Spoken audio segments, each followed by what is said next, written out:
Ok, good morning អ្នកទាំងអស់គ្នាអូយសក់គឺខ្ញុំមុជទឹកពេលប្រទេសដោយសារមិននេះមកខ្យល់អញ្ចឹងហើយដល់ពេលយើងហើយនៅហើយអញ្ចឹងទៅវាត្រជាក់អញ្ចឹងនិយាយចឹងដល់ពេលអញ្ចឹងអត់ងូតទឹកពេលប្រទេសហើយខ្ញុំត្រូវទៅហាលស្រូវសិនហាលស្រូវហើយចាំមុជទឹកព្រោះពេលហាលស្រូវហើយវាក្តៅវាមានសង្កៀបស្រូវអីចឹងទៅតែការងារបន្តឥឡូវនេះបន្ទាប់ពីខ្ញុំងើបពីព្រឹកហ្នឹងមកគឺខ្ញុំត្រូវទៅរកអីញ៉ាំសិនទៅទិញអីញ៉ាំបន្តិចចឹងណាចឹងតោះដល់សារហាលច្រើនទៅហងជើងមានផ្ញើទិញអីអត់យើងជិះម៉ូតូមើលព្រៃមើលផ្សាយយើងខ្លះសិនមកថាវាស្រែយើងឆោតហើយទៅមាន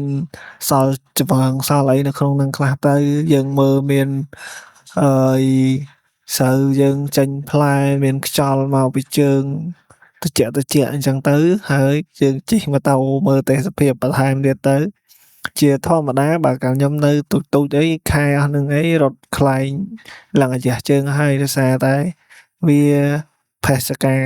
ជើងផងវាហត់បុកជីងច្រាំងផងវាក៏អាយះដៃអាយះជើងអាយះដៃអាយះជើងអាយះជើងខ្លះទៅអញ្ចឹងអានេះទេសភាពតាមផ្លូវហ្នឹងគឺសូវចេញតំណងដែរឥឡូវហ្នឹងយើងមកដល់ហើយចិត្តដល់កន្លែងដែលយើងត្រូវទិញកាទៀវទិញបបរអីហ្នឹងហើយនៅកន្លែងគាត់មានលក់ដូចជាបបរហើយនិងកាទៀវតែខ្ញុំភាគច្រើនគឺញ៉ាំគុយទាវហើយធម្មតាយើងទិញខ្ចប់ទិញអីយើងដាក់នៅក្នុងថង់ប្លាស្ទិកដាក់អីចឹងទៅអាហ្នឹងវាសាមញ្ញទេយើងខ្លាចថាអូខេវាប៉ះពាល់តែធ្វើម៉េចយើងមិនទាន់អាចជៀសរួចយើងក៏បន្តបើសិនទៅហើយក៏ប្រាប់ឲ្យគាត់ដាក់កាទៀវ2ថង់ដោយសារតែយើងមកចាំថ្ងៃសៅរ៍អាទិត្យចឹងយើងមើលមកតាម្នាក់ឯងទេចឹងតែ2នាក់ប៉ាទេអញ្ចឹងយើងដាក់2ថង់បានហើយព្រោះយើងញ៉ាំគ្នា2នាក់ដែរ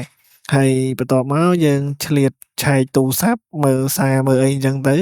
reply chat reply អីអញ្ចឹងទៅសប្បាយកប់ហើយ reply chat 1 2 3មើល link មើលអីគេផ្ញើមកអញ្ចឹងទៅ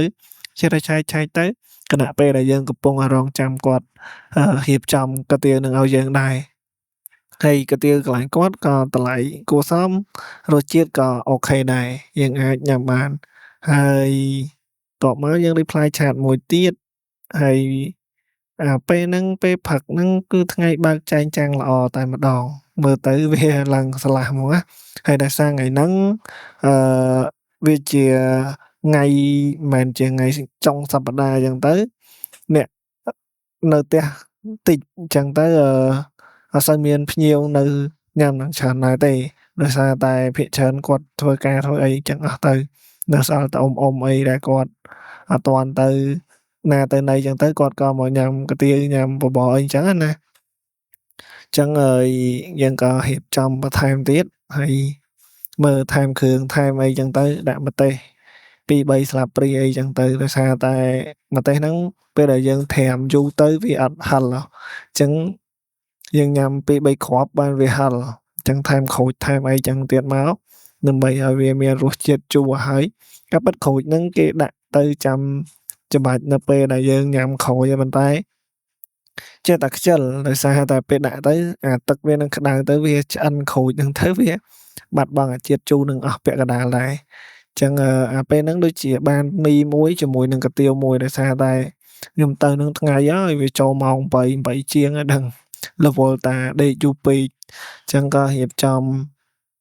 ដាក់គ្រឿងដាក់អីយើងទៅលើកាទៀវមួយថង់ទៀតមកមុននឹងយើងរៀបចំចងវាយកទៅផ្ទះថែមស្ករបន្តិចថែមចុះថែមឡើងក៏សួរថានីសាមានឃើញឈើច្រត់គ្នាអត់ចឹងហើយអានឹងវាអញ្ចឹងសួរឈើច្រត់ពេញហ្នឹងលើហើយឥឡូវនេះគាត់ចាប់ផ្ដើមដួសទឹកឲ្យក៏ដកលុយមកបាទទៅផ្ទះមានលុយតែមួយសន្លឹកហ្នឹងទេហើយមិនដឹងថាចាយបានប៉ុន្មានថ្ងៃទេឥឡូវនេះគឺគិតទៅវាចូលជិត 10000 បាត់ហើយអញ្ចឹងមានតែចាយតាមហ្នឹងហើយ ថែមក្រូចថែមអីចឹងទៀតមកថែមថងច្រកខ្លួនឯងដោយសារគាត់បាត់អ្នកជួយលក់អីអស់ហើយអ្នកជួយលក់ទៅរៀនទៅអីអស់ហើយព្រោះគាត់មានកូនគាត់ភាគច្រើន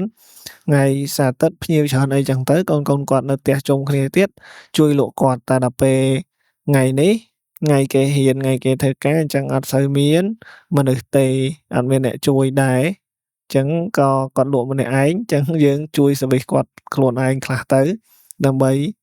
ឲ្យការលក់ដូររបស់គាត់ហ្នឹងវានៅ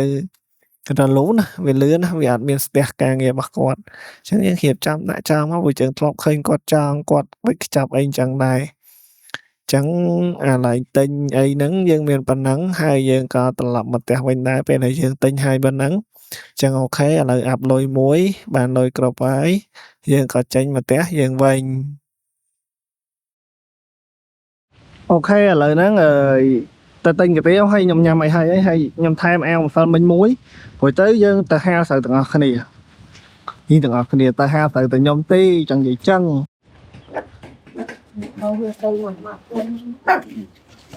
បាច់កើបណាបោសតម្លាក់មកនេះមែនបោសកើបអត់ទេបោសតម្លាក់មកលឿនអញ្ចឹងអ៊ីគាត់ឲ្យខ្ញុំបោសដីកន្លែងហ្នឹងចេញខ្លះសិនឲ្យពេលយើងក្រាលឆឹបពីលើទៅកុំឲ្យមានកតិចដីហើយប៉ុន្តែជាធម្មតាកតិចដីវានៅតែមានអញ្ចឹងយើងបោសសម្អាតវាទៅដើម្បីយើងក្រាលឆឹបហើយយើងហាលស្រូវពីលើហ្នឹងខ្ញុំបោសមួយអញ្ចឹងទៅអញ្ចឹងឥឡូវហ្នឹងខ្ញុំបោសវាហើយបន្ទាប់ពីបោសហើយខ្ញុំត្រូវរៀបចំក្រាលឆឹបជាមួយនឹងបងប្រុសខ្ញុំគាត់ជួយរៀបចំហាលដែរបងប្រុសជីដូនមួយដោយសារតែយើងនៅចិត្តគ្នាអញ្ចឹងទៅហើយគាត់ត្នេដែរហើយបានហៅគាត់ពីម្សិលឲ្យជួយដឹកស្រូវប៉ុន្តែគាត់អត់បានជួយដឹកអញ្ចឹងថ្ងៃហ្នឹងគាត់មកជួយហាលស្រូវវិញហើយទាញឆឹបទាញអីអញ្ចឹងឲ្យវាស្មើគ្នាទៅហើយយើងឆឹបនេះវាទូចដែរអញ្ចឹងខ្ញុំត្រូវទៅយកឆឹបមួយទៀតយកមកក្រាលបន្ថែមតែឆឹបនេះដូចជាក្រាលនៅខាងកើតនឹងទេដោយសារតែខាងនោះវាវែងអូឥឡូវនេះខ្ញុំទៅយកអាតេះទេនិយាយទៅពេលដែលខ្ញុំ voice អាថ្មីនេះខ្ញុំអត់ទៅចាំអាសាច់រឿងដែលខ្ញុំបានធ្វើហ្នឹងណាដោយសារតែតតនេមិនយើងបានត្រឡប់មកធ្វើវិញដល់ពេលមកធ្វើវិញវារៀងប្រាំងអីតិចតួចដែរអាហ្នឹងវាជារឿងមិនធម្មតាតែវាជាធម្មតាហ្នឹងហើយអញ្ចឹងខ្ញុំបិទវាបិទអីមកហើយក៏យកអាតេះទៅអូសបាវស្រូវដោយសារតែបាវស្រូវយើងនៅខាងមុខផ្ទះអញ្ចឹងយើងត្រូវអូសពីមុខផ្ទះយកមកហាលនៅខាងក្រោយផ្ទះវិញអញ្ចឹងឥឡូវហ្នឹងយើងចាប់ផ្ដើមហុញអាទេសយើងចូលក្រោមបាវស្រូវមកយើងដាក់បាវស្រូវយើងបញ្ឈរចឹងមកយើងស្រួលផ្ដួលវាទៅយើងមានកម្លាំងកោះវាឡើងហើយរុញវាទៅមកអានេះខ្ញុំទាញវារៀងអូសពីក្រោយប៉ុន្តែហើយខ្ញុំក៏រុញវាទៅខាងមុខវិញដោយសារតែរុញខាងមុខទៅពេលដែលយើងលើកថ្លឹងវាឲ្យរៀងស្មើគ្នាទៅវាដូចមានអាទម្ងន់ហ្នឹងទាញយើងទៅរៀងមុខចឹងហ្មងឲ្យតែយើងមានកម្លាំងរៀងតុបវាទៅអូសបានហើយនិយាយទៅយើងមានអាទេសនេះមួយយើងស្រួលក្នុងការអូសក្នុងការផ្លាស់ទីបាវស្រូវយើងពីមួយកន្លែងទៅមួយកន្លែងអញ្ចឹងតែបើថាលើកទៅកន្លែងខ្ពស់អាហ្នឹងវាធ្ងន់ហើយអញ្ចឹងយើងបន្តការអូសរបស់យើងពីមួយបាវទៅមួយបាវហើយយកទៅដាក់កន្លែងហាលហ្នឹងរហូតតទៅអស់បាវស្រូវរបស់យើងពេលដែលយើងអស់ហើយយើងត្រូវចាក់ធ្វើអីអញ្ចឹងទៀតណាតែឥឡូវនេះខ្ញុំនៅអូសសិនហើយខ្ញុំអូសវាម្ដងមួយអញ្ចឹងបន្ទាប់មកខ្ញុំមកផ្ទះបងចដូនមួយខ្ញុំហ្នឹងគឺយកឆឹបបន្ថែមយកទៅហាលថែមដោយសារតែឆឹបយើងនៅកន្លែងផ្ទះអ៊ីមុនហ្នឹងគាត់នៅទូចពេកយើងអាចហាលគ្រាន់អញ្ចឹងយើងយកឆឹបនេះយកទៅហាលថែមទៅដើម្បីឲ្យយើងហាលស្រូវរបស់យើងកាន់តែបានច្រើនហើយកូនឆ្កែគាត់នេះមាន1 2 3ហ្នឹងនៅក្នុងហ្នឹងមានកូនឆ្កែខ្ញុំមួយដែរដែលសុំគាត់ពេលឆ្កែអីអស់ហ្នឹងគឺវាស្គាល់យើងវាស្លូតទេខ្លាចតែយើងទៅដបងវាអត់ស្គាល់វាកោះវាអីពេញហ្នឹងអញ្ចឹងកុំឲ្យខាតជើងពេលខ្ញុំមកដល់កន្លែងអូសបាវស្រូវខ្ញុំវិញហ្នឹងខ្ញុំដាក់ឆឹបពីលើអាទេសហ្នឹងហើយខ្ញុំរុញបាវស្រូវខ្ញុំទៅហើយអញ្ចឹងយើងអត់បកមកពី3ដងដើម្បីយកបាវស្រូវផងយកឆឹបផងអញ្ចឹងទៅហើយក៏យកមកដល់កន្លែងហាលហ្នឹងបងខ្ញុំគាត់ចាក់ហាលមួយបាវពីរបាវទៅលើឆឹបហ្នឹងហើយជាក់ស្ដែងទៅឆឹបហ្នឹងយើងហាលដូចថា2 បាវ 3 បាវអញ្ចឹងទៅវាស្ដើងវាឆាប់ស្ងួតអញ្ចឹងណាតែនេះដោយសារតែកន្លែងយើងហាលវាទូចអញ្ចឹងខ្ញុំក៏ដាក់មកឆឹបហ្នឹង3 បាវ 4 បាវអញ្ចឹងទៅវារៀងក្រាស់អញ្ចឹងទៅក៏យើងហាលមួយថ្ងៃ2 ថ្ងៃទៅបានវាស្ងួតយើងអាចយកទៅទុកបានជាធម្មតាបើសិនជាយើងហាលវាស្ដើងវាដឹងឆាប់ស្ងួតហ្មងដោយសារវាក្តៅដែរអញ្ចឹងឥឡូវហ្នឹងខ្ញុំជាបាវចុងក្រោយហើយអញ្ចឹងខ្ញុំចាប់ផ្ដើមស្រែឲ្យមាត់បាវហ្នឹងហើយចាក់វាហាលទៅអាមាត់បាវហ្នឹងគេចង់ជាប់ទៀតណាឯងស្រែចង់ចេញអញ្ចឹងខ្ញុំទាញបាវស្រូវហ្នឹងរាយវាពីជើងមកត្បូងហើយ ប្រហែលជាមើលនៅក្នុងវីដេអូយើងធ្វើមិនដឹងជើងហ្មងចឹងថយយកប្រាប់ថាពីជើងមកត្បូងហើយយើងរៀបចំយកបាវយកអីយើងទុកឲ្យស្រួលទៅដើម្បីយើងស្រួលកើបយើងមកយកបាវរបស់យើងហ្នឹងយកទៅកើបកុំឲ្យវាហើរបាត់ដោយសារថ្ងៃខ្ញុំទៅផ្ទះហ្នឹងក៏វាធ្លាក់ខ្យល់មកជាក់ច្រើនដែរ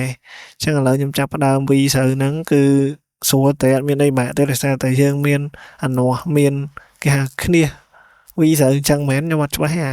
សិគ្នាខ្នោះអីហ្នឹងតែដឹងថានេះហៅថាអានាស់អញ្ចឹងហ្មងទៅអញ្ចឹងទាញវាកាវវាឲ្យស្មើមកហើយវារៀងក្រាស់បន្តិចហើយវារៀងខ្វល់ស្ងួតដែរតោះហាលដូចជាអានេះតាមដឹងឪខ្ញុំហាល3ថ្ងៃតាំងថ្ងៃហ្នឹងហើយបន្ទាប់2ថ្ងៃហាលហ្នឹង2ថ្ងៃទៀតបានវាស្ងួតហើយយើងអាចយកវាទៅទុកបានហើយអញ្ចឹងខ្ញុំចាប់ផ្ដើមវីវាទៅមកអញ្ចឹងមកអាការវីស្រូវនេះដូចជាមានអីប្រហែលទេតែបើសិនជាហាលនៅផ្ទះខ្ញុំវីដៃនេះអត់មាននៅអានាស់ហ្នឹងអានាស់ខ្ញុំណាទៅវីស្រូវកាត់អានាស់ខ្ញុំឡើងចាស់ថ្មិញវាឡើងសួចអញ្ចឹងទៅវីទៅកោះជាមួយនឹងឆាប់ខាងខំហ្នឹងដាច់អស់បាត់អញ្ចឹងនេះបងខ្ញុំគាត់ជួយវីម្សៅហើយខ្ញុំគ្រាន់តែយកអានាស់ទាញវាឲ្យស្មើគ្នាទៅអូខេយើងអាចប្រើការបានហើយមិនដឹងថាចង់និយាយពីអីណាបើវាការងារវាមានតែប៉ុណ្្នឹងហើយយើងធ្វើទៅធ្វើមកវាមានតែប៉ុណ្្នឹងយើងមានតែអីវាស្រូវហាលស្រូវដេញមន់កុំឲ្យមន់វាកាយអញ្ចឹងឥឡូវទៅណាទៀតយើងទាញអានេះដោយសារតែខាងនេះយើងដាក់ច្រើនមកដែរអញ្ចឹងយើងទាញវាឲ្យរៀងចូលគ្នាបន្តិចមកកុំឲ្យវាឃើញកំពុងពេកឬក៏ក្រាស់ពេកអញ្ចឹងណាតែដូចជាវាអត់មានអីច្រើនទេបាទទាញបានបន្តិចប៉ុណ្ណឹងអានេះដូចជាទាញម្ដងទៀតដោយសារតែវាអត់ទាន់ស្មើគ្នាមើលទៅស្អាតទេយើងទំរៀបវាឲ្យយើងស្មើគ្នាបន្តិចមកយើងធ្វើវាមួយទៅចឹងការងារយើងថ្ងៃហ្នឹងដូចជាមានតាមប៉ុណ្្នឹងការងារយើងប៉ុណ្្នឹងមិនទាន់ចាប់ទេឥឡូវយើងហើយប៉ុណ្្នឹងសិនឥឡូវនេះវារៀងថ្ងៃអាសៀលដែរហើយប្រហែលជាខ្ទង់ម៉ោង4ម៉ោង7:05អីហ្នឹងក៏ចាប់ផ្ដើមមកប្រមូលអាមន់កាយមន់អីហ្នឹងខ្លះទៅដោយសារតែវាកពប់នៅលើសាបដែរអញ្ចឹងខ្ញុំត្រូវការបោសប្រមូលវាយកវាទៅដាក់នៅលើឆាប់ទៅពេលយើងបោសយើងប្រមូលយើងអីទៅវាដីហ្នឹងវាធ្លាក់ទៅក្រោមហើយមន់ហ្នឹងវាចាស់ស្រូវច្រើនអញ្ចឹងអត់ដឹងថាវាកាយរកអីទេវាអត់ស៊ីទេវាកាយបើថាស៊ីអត់ដេញវាទេតែអាពេលវាកាយហ្នឹងខឹងហ្មងចឹងវាកាយកពប់ពេញហ្នឹងទៅវាមិនស្រួលទេអាហ្នឹងនៅលើថ្មតែអាខាងឆ្វេងដៃហ្នឹងមាននៅលើថ្មណាវាកពប់ចូលដីអញ្ចឹងពេលដែលចូលដីយើងបោះប្រមូលមិនមានគ្រោះមានអីនៅហ្នឹងដាក់កិនទៅខ្លាចខូចម៉ាស៊ីនអីអញ្ចឹងក៏ប្រមូលតែអាណាប្រមូលបានអាណាប្រមូលមិនបានអត់ប្រមូលទុកចោលហ្នឹងធ្វើម៉េចបើយើងស្ដាយពេកក៏វាមិនកើតយើងបដ ாய் ឲ្យវាស៊ីពេកក៏វាមិនកើតគិតទៅមន់អញ្ចឹងមែនឥឡូវហ្នឹងប្រហែលជាម៉ោង5ជាងអីដូចមិនយប់ដល់ថ្នាក់ហ្នឹងទេខ្ទង់ម៉ោងថា5ចុះក៏ចាប់ផ្ដើមប្រមូលកើបវា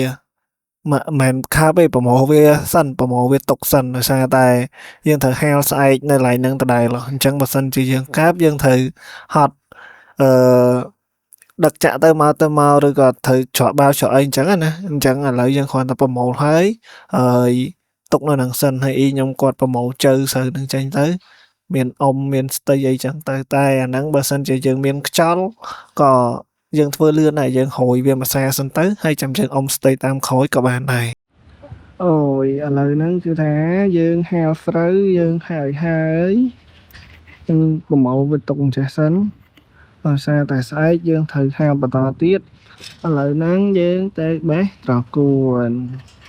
អញ្ចឹងឥឡូវហ្នឹងដំបូងឡើយហ្នឹងយើងត្រូវការធ្វើការបើកទ្វារសិនដោយសារតែយើងអត់បើកទ្វារយើងចេញអត់រួចទេយើងមានផ្លូវចេញមួយដែរតែយើងត្រូវការបើកទ្វារហើយយើងមើលទេសភាពតពាំងក្រោយផ្ទះគាត់តិចមកអញ្ចឹងឥឡូវយើងចាប់ផ្ដើមរកតកួនហ្នឹងវាបែបជាតកួនដោះធម្មតាយើងអត់មានបានដាំឲ្យវាទេដូចថាពីមុនគាត់កាយដីនឹងមកពីណាទៅវាមានតកួនមានអីចឹងទៅក៏វាដោះនៅហ្នឹងទៅហើយយើងដើរ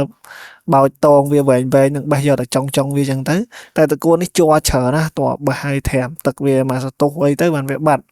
ហើយយើងបេះយកតែខ្ចីចឹងទៅដោយសារតែតកួនហ្នឹងយើងមើលទៅវែងហ្នឹងវាគួរខ្ចីទាំងអស់តែពេលក្តិចទៅឡើងអត់ចង់ដាច់អញ្ចឹងយើងបេះយកតែចុងវាទេវាលុយសិតមកទៅមិន10ម៉ឺនមកអត់លេអូតើគេមកទៅនោះមិន10ម៉ឺនទៅច Đó đã cắt được thấp cao rồi cắt thấp đó តែមិនជិនទឹកមើល ok មុនហ្នឹងយើងចូលទៅក្នុងផ្ទះហើយបន្ទាប់មកយើងបិទទ្វារទៅវាជាប់ឆ្កែមួយអាហ្នឹងវាអត់ចូលផ្ទះគេចូលផ្ទះអស់វានៅរត់លេងសប្បាយប្រហែលវិញនៅក្នុងស្មៅហ្នឹងមើលទៅឥឡូវយើងយកវាចូលទៅក្នុងផ្ទះវិញហើយវីដេអូហ្នឹងកាប់ទៅវាយូរដែរខ្ញុំចូលផ្ទះឡើងមកសន្ទុះហើយបានលឺវាស្រែកនៅក្រៅហើយបានចេញមកយកវាវិញធ្វើម៉េចបើវាអត់ចូលក្នុងផ្ទះហើយបើយើងអត់បើកទ្វារអត់មកយកវាទេវាអត់មានកន្លែងចូលទេម៉ែឪវានៅក្នុងផ្ទះហើយផ្ទះមានលបងអញ្ចឹងទៅវាយំនៅក្រៅហ្នឹងតើយើងមកយកវាឥឡូវយើងយកវាចូលហើយដាក់វាចូលទៅហើយយើងបិទលបងវិញកុំឲ្យវាចេញតមកទៀតហ្នឹងខ្ញុំក៏មកសុំទារបស់បងផុសចរូនមួយខ្ញុំដែលជួយហាស្រូវខ្ញុំការវិផឹកមិញហ្នឹងមួយខ្ញុំសុំគាត់ហ្មងទៅដោយសារគាត់ចិញ្ចឹមទាច្រើនហើយគាត់ថាចិញ្ចឹមយកពងប៉ុន្តែជាក់ស្ដែងទាគាត់បានមកសិតតែឈ្មោលអញ្ចឹងក៏គាត់ចាប់ទាឲ្យមួយមកហើយអាពេលកន្លែងនេះអាកូនគាត់នេះអាមីជីននេះគាត់សែកកាខ្ញុំស្មានអាទាមែនតើនឹងអីមីជីនសែកសោះហើយក៏ដាក់ទានឹងឲ្យមីជីនមើលមីជីនគេមើលតែមីជីនខ្លាច់ទាយកនំហើយក៏ដាក់កិច្ចអញ្ចឹងឥឡូវហ្នឹងបន្ទាប់ពីខ្ញុំបានទាហើយខ្ញុំបានសម្លេះវាហើយខ្ញុំក៏ចាប់ផ្ដើមបោចហូមវាចោលម្សៅសិនដោយសារបងខ្ញុំគាត់ប្រាប់ថាយើងបោចវាចោលម្សៅហើយចាំយកវាទៅស្រោះទឹកក្តៅបោចវាម្សៅទៀតបានវាស្អាតហើយខ្ញុំក៏អត់សូវបានធ្វើទាដែរតែតែយូរដែរហើយបានទៅធ្វើទានេះខ្ញុំអត់សូវដឹងទេតែវាពិបាកបកដោយសារហូមវាច្រើនណាស់ទាហ្នឹងឥឡូវទារបស់យើងក៏ចាប់ផ្ដើមធ្វើហើយដែរដល់វគ្គចុងភៅម្ដងគឺមីងរដ្ឋាគាត់ចាប់ផ្ដើមធ្វើគឺកាត់ដៃកាត់ជើងរបស់វាដើម្បីធ្វើស្ងោរងាំងៅគាត់ជួនអ៊ីរដ្ឋាក៏មានផ្អែមផ្ញើផងដែរគឺគាត់ផ្ញើអ្នកផ្ទះរបស់គាត់មានអ៊ីមានពូអីចឹងទៅហើយក៏មានចំណែកខ្ញុំមួយដែរដោយសារតែគាត់ដឹងថាខ្ញុំនៅធ្វើម្ហូបឲ្យគាត់អញ្ចឹងខ្ញុំញ៉ាំផ្អែមនឹងហើយទៅបន្ទាប់មកខ្ញុំត្រូវត្រឡប់ទៅផ្ទះបន្តិចសិនដោយសារតែទៅមុជទឹកមុជអីសិនដោយសារយើងកើតស្រូវពីថ្ងៃយើងលមាស់យើងអីចឹងដែរណាមួយសន្ទុះក្រោយមកសម្លរបស់យើងក៏ចាប់ផ្ដើមឆ្អិនអញ្ចឹងក៏ចាប់ផ្ដើមភ្លក់មើលថាវាឆ្ងាញ់នៅបើវាឆ្ងាញ់ហើយតោះចាប់ផ្ដើមញ៉ាំបាយអញ្ចឹងបន្ទាប់ពីញ៉ាំបាយហើយខ្ញុំក៏ជិះម៉ូតូត្រឡប់ទៅផ្ទះវិញដោយថ្ងៃហ្នឹងយើងញ៉ាំបាយផ្ទះយាយឡាចដោយសារអីដោយសារតែយើងធ្វើម្ហូបធ្វើអីនៅហ្នឹងទៅយើងខ្ជិលខ្ចប់យកទៅផ្ទះហើយណាមួយទៀតគ្នាខ្ញុំតែពីរអ្នកពុកខ្ញុំទេអញ្ចឹងទៅញ៉ាំហ្នឹងទៅញ៉ាំហើយយើងមកផ្ទះវិញក៏វាស្រួលម្យ៉ាងដែរអញ្ចឹងសម្រាប់វីដេអូថ្ងៃហ្នឹងគឺខ្ញុំមានប៉ុណ្ណឹងគឺពីផឹកមកទល់ល្ងាចស្មានណាគឺការងាររបស់ខ្ញុំមានដូចដែលរៀបរាប់ហើយសកម្មភាពដែលខ្ញុំបានបង្ហាញគឺធ្វើអញ្ចឹងនិយាយទៅវាអត់មានអីដែលថាឡយទេគ្រាន់ថាធ្វើសម្រាប់ខ្លួនឯងទុកមើលពេលក្រោយអីអញ្ចឹងដែរអញ្ចឹងក៏អរគុណសម្រាប់ការតាមដានមកដល់ទីបញ្ចប់បាយបាយ